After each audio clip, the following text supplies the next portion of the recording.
Paul Levinson, and welcome to Light On, Light Through, episode 101, Philip K. Dick on television. And I'm talking, of course, about The Man in the High Castle.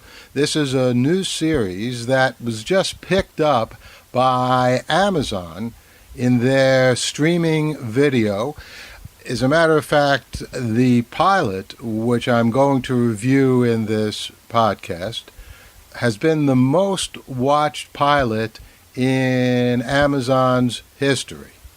And 2015 is already, here we are just at the end of the month of February, but it's already shaping up as a year of superb science fiction on the screen.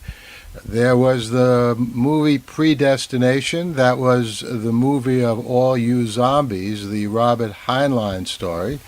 The 12 Monkeys TV series on the Sci-Fi Channel has been going great guns.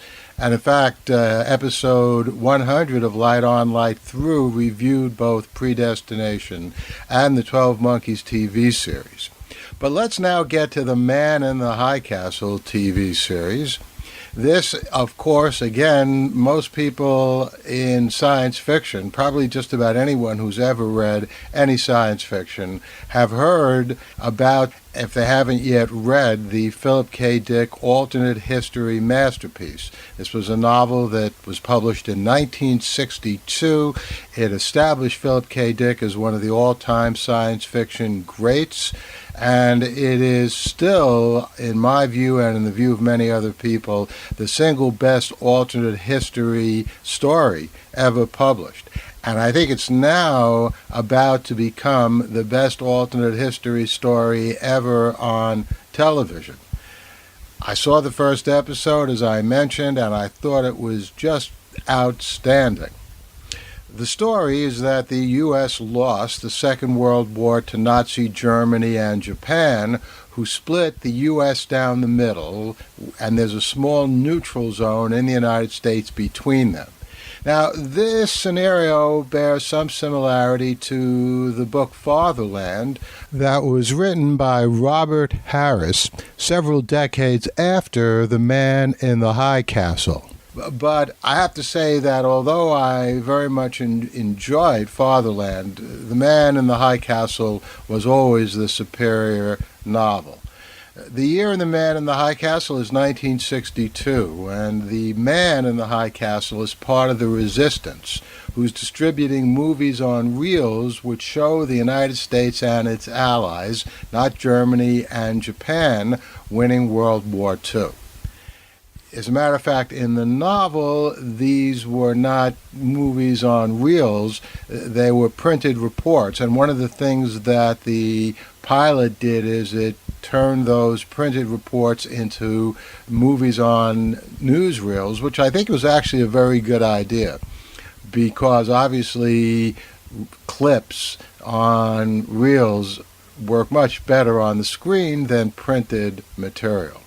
Now, whether these film clips are just propaganda or reflections of a truer reality, in fact, our reality as we know it, that this Man in the High Castle has access to, remains to be seen.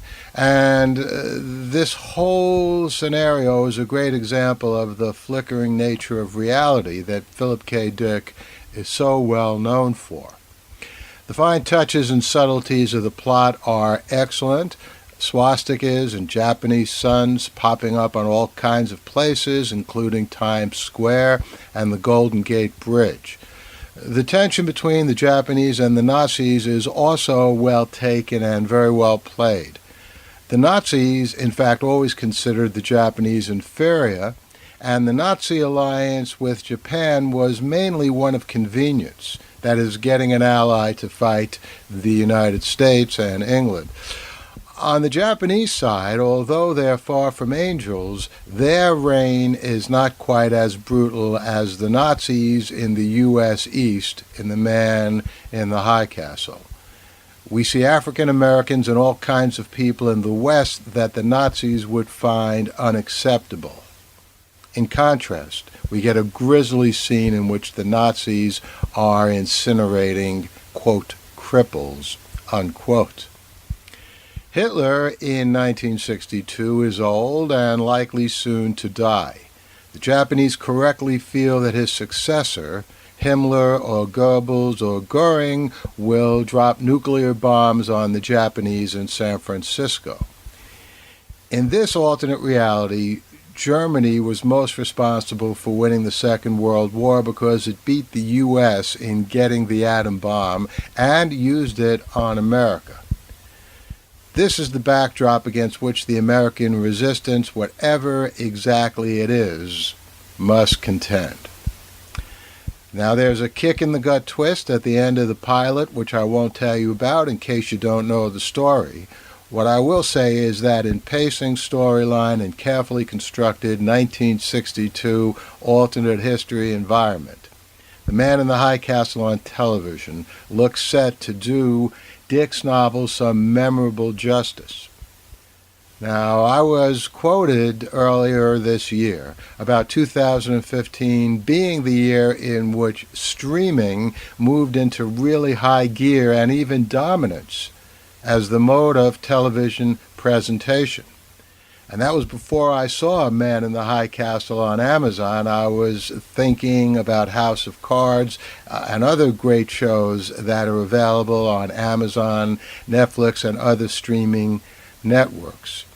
But The Man in the High Castle on Amazon is certainly as strong a piece of evidence in favor of my prediction. And that's no alternate history. As I said at the beginning of this podcast, not only was the pilot superb, but the news just came out a few days ago that Amazon will be putting up at least one complete season of The Man in the High Castle. And I think that TV series could do for alternate history on television what Star Trek did for science fiction on TV in our real history in the past century. And I'll be back here with reviews of more science fiction, more television. I'll get back, don't worry if you like it, to some political podcasts as well. In the meantime, I'm Paul Levinson. Enjoy. The Light on Light Through podcast.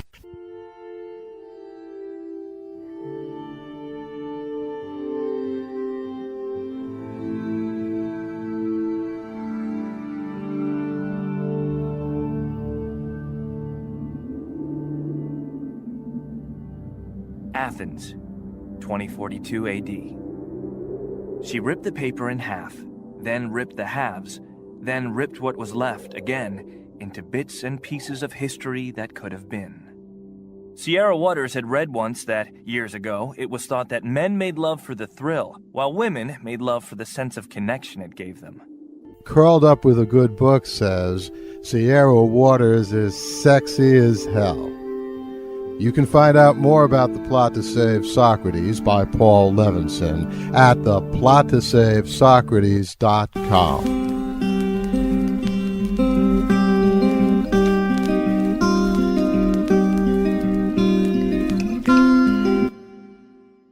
Paul Levinson spilled code about an ancient biotech war raging on in secret for centuries.